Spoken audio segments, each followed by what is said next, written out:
Back again after 1 month of using this laptop. I want to share with you my thoughts on what I like and what I dislike about it.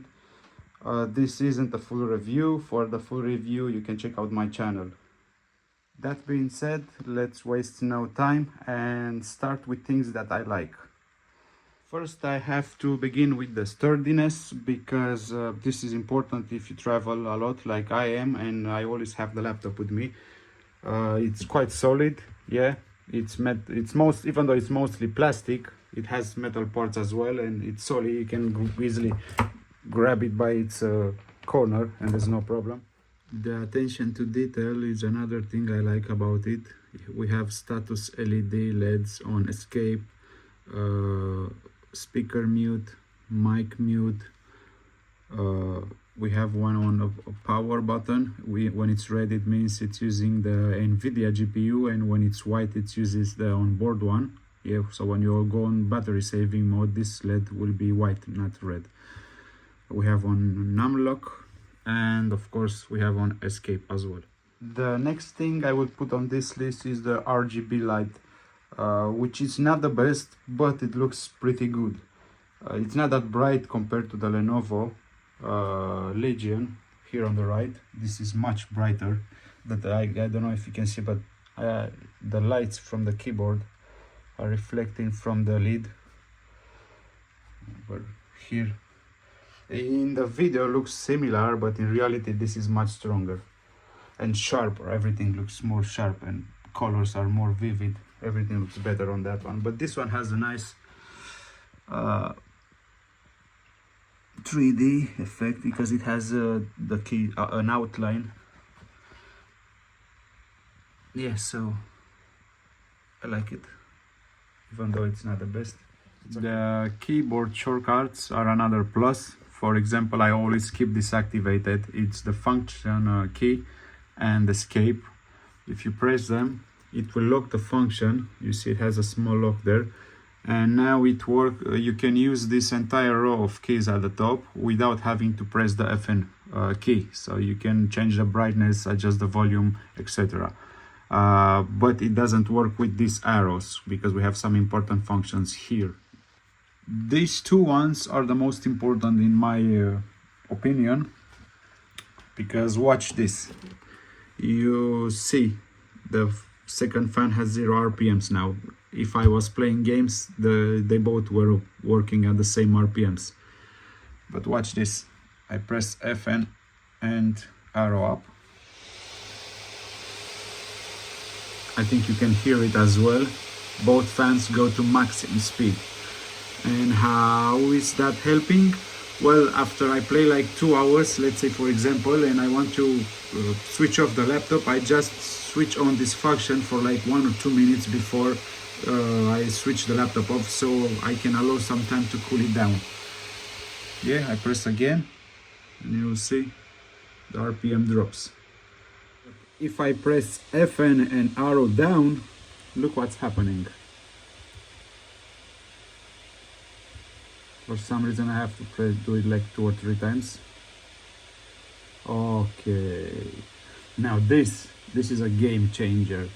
This aim will stay on top of everything, and combined with high FPS, this is just a killer setup. Yeah, because as you can see, if I take this off, you can't really see that good. Let's change with a scope weapon. Yeah, what do you think now? Or let's have a look now. Yeah, so I think you understand my point. This is the most important feature. By the way, you can use the MSI Center software to activate this aim. If you just go to features, general settings, and then we have crosshair display. You just toggle it on, and voila, we have an aim here. We have some settings. You can move it around to match the aim on your game, your screen. You can take this and move it with your mouse if you want. You can also change the color. And yeah, this is the best thing ever in a shooting game. And speaking about software, the MSI Center brings some nice feature to the table. For example, if I'm at school, I'm gonna activate the integrated graphics mode, which is gonna give me the best battery life combined with super battery as well. I will put it on super battery and switch it to integrated graphics mode, which will disable the NVIDIA GPU, will bring the screen down to 60 Hertz, but you will get the best battery life. Then if I'm working, for example, I will just put it on hybrid and balanced. When it's on hybrid, it's changing out between uh, onboard GPU and NVIDIA GPU automatic without you having to do anything. And if it's weekend and I have nothing to do and I only play some games, I will just go on the discrete graphics card mode, which will be only the NVIDIA GPU, and that's only performance. Yeah, will be. By the way, any mode, if to change between these three modes, the PC will have to reboot. But if you are on hybrid mode, it changes between NVIDIA GPU and onboard one without having to restart. Yeah, and each of these three modes has these four other subcategories. Basically, you can be on discrete graphics mode and super battery, but that doesn't make sense. But you can do that if you want. Yeah. Or you can as well be on integrated graphics card mode and on extreme performance, but that will only bring the fan to a high speed, but no performance, of course, because you are on an integrated graphics card. So yeah, school, work, gaming is just perfect because not every there are a lot of laptops out there which don't have this feature. More expensive ones in particular. And lastly on the list is the display, which is also the most important. The resolution is good enough so you don't see any pixels. I know you are looking on YouTube or through a different device, you can't really tell, but it's sharp, the colors are vivid, it's bright, and it has 240 Hertz. The only downside, sorry, is it doesn't have HDR. So yeah, no HDR. Other than that, great display for gaming.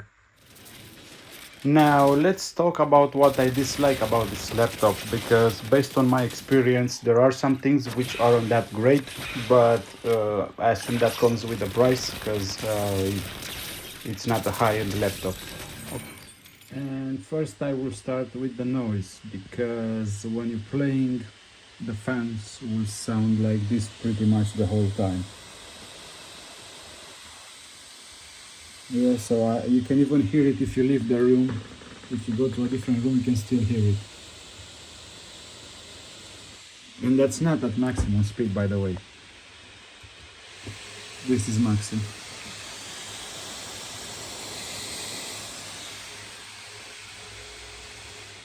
But yeah, that's something that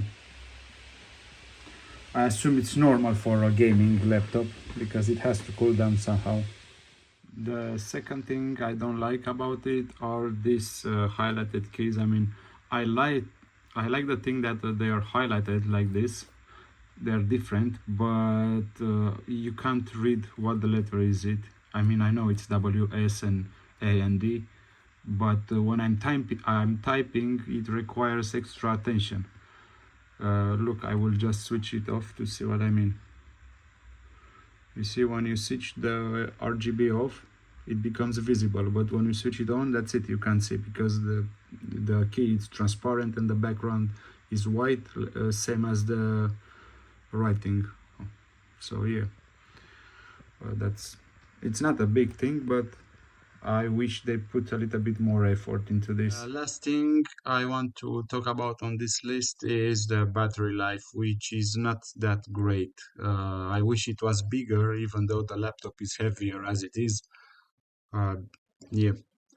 As you can see, it's at 85% now, and I just unplugged the charger exactly 20 minutes ago, and I started this to watch some YouTube videos, and it's already down to 85% and 1 hour and 31 minutes left.